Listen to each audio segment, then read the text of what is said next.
नमस्कार दोस्तों, देखिए पीआरसी का जो मीटिंग होने वाला है, नेक्स्ट मीटिंग 14 जुलाई को, उससे पहले बीएसएनएल एम्प्लॉइज़ यूनियन ने अपना वेबसाइट पे जो रिसेंट अपडेट बताया है उनके तहत आज मैं ये डिस्कशन कर रहा हूँ। उनमें क्या बोला गया है कि जो वेज रिवीजन कमेटी है, वेज रिवीजन कमेटी को बोला गया है कि तीन मांग अगर पूरा किया जाएगा तो मैनेजमेंट का कंडीशन पे बीएसएनएल एम्प्लॉइज़ यूनियन और एनएफटी दोनों मिलके ये जो वेज रिवीजन एग्रीमेंट जो है इसको साइन कर देंगे। मगर जो पहले जो छोटा स्केल जो दिया गया था, मैनेजमेंट उस पे ही अड़ा रहा। फिर भी यूनियन यहाँ पे साइन करने के लिए तैयार है अगर यूनियन का ये डिमांड माना गया। तो क्या है, तीन मुख्यतः डिमांड है यहाँ पे। एक है कि जो मिनिमम और मैक्सिमम स्केल है, 3 स्केल का एनी 3, एनी 8, एनी 9 और एनी 10, इसको बढ़ाना चाहिए। क्यों? क्योंकि अगर जितना भी स्टैग्नेशन केसेस होता है सब यहीं पे हो रहा है, तो ये अगर बढ़ा दिया जाएगा तो आने वाले दिन में भी स्टैग्नेशन का प्रॉब्लम बहुत हद तक कम हो जाएगा। दूसरा डिमांड क्या है कि 5% फीडबैक देना चाहिए, क्योंकि जो भी आपका एग्जीक्यूटिव है उनको आप 15% दे दिए फीडबैक, और उसके हिसाब से कैलकुलेट हो रहा है उनका स्केल। तो नॉन एग्जीक्यूटिव को एटलीस्ट 5% देना पड़ेगा, इसके कम में मानना संभव नहीं है। ये बात है। और क्या बात है? और एक बात है कि ये जो हो रहा है आज के दिन पे एग्रीमेंट, इसको ही बेंचमार्क माना के आने वाले दिन पे जो 4th पीआरसी का बात आएगा 2027 के बाद, तब आप ये नहीं बोल सकते कि पिछले पीआरसी में आप ए कंडीशन पे मान लिए थे तो आपको 5% ही दिया जाएगा, आपको इतना छोटा स्केल ही दिया जाएगा। ये मानना पॉसिबल नहीं है। तो दोस्तों देखिए, इसके साथ साथ आप लोग देख सकते हैं अपना स्क्रीन पे, बीएसएनएल एम्प्लॉइज़ यूनियन ने 9 जुलाई को जो जनरल स्ट्राइक है उसमें भी सपोर्ट किया है एनएफटी के साथ मिलके।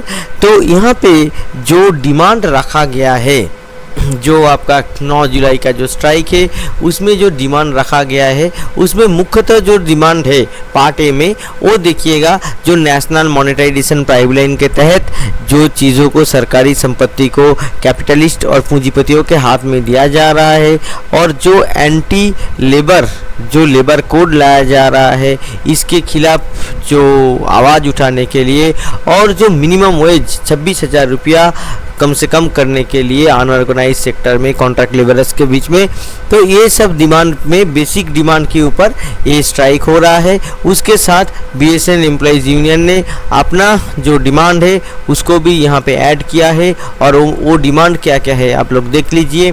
एक तो है मुख्यतः जो 3rd पीआरसी, जो बीएसएनएल का एक बहुत बार्निंग प्रॉब्लम है, उसको ऐड किया गया है।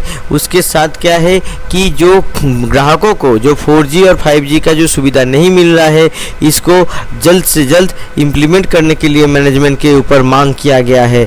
और VRS का बात आप बोल रहे हैं, मगर जो नॉन एग्जीक्यूटिव वैकेंट पोस्ट है उसको फिलअप करने का भी प्रयास होना चाहिए, ये भी यूनियन ने यहाँ पे ऐड किया है। इसके साथ साथ जो प्रमोशन पॉलिसी है उसमें एग्जीक्यूटिव और नॉन एग्जीक्यूटिव के बीच में जो डिस्क्रिमिनेशन और भेदभाव देखा जा रहा है उसको ख़त्म करके एक ही तरह का गाइडलाइन होना चाहिए प्रमोशन के ऊपर।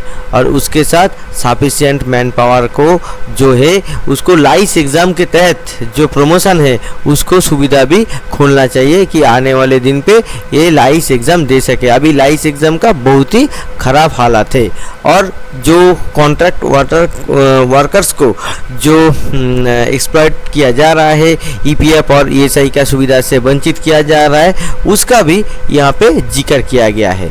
तो दोस्तों देखिए, मोटा मोटी ये सब डिमांड के ऊपर जब स्ट्राइक होने वाला है, और ये जो स्ट्राइक होगा, स्ट्राइक के बाद क्या होगा कि मैनेजमेंट के ऊपर एक प्रेशर बनेगा, एक दबाव बनेगा, क्योंकि पीआरसी का मुद्दा भी यहाँ पे है।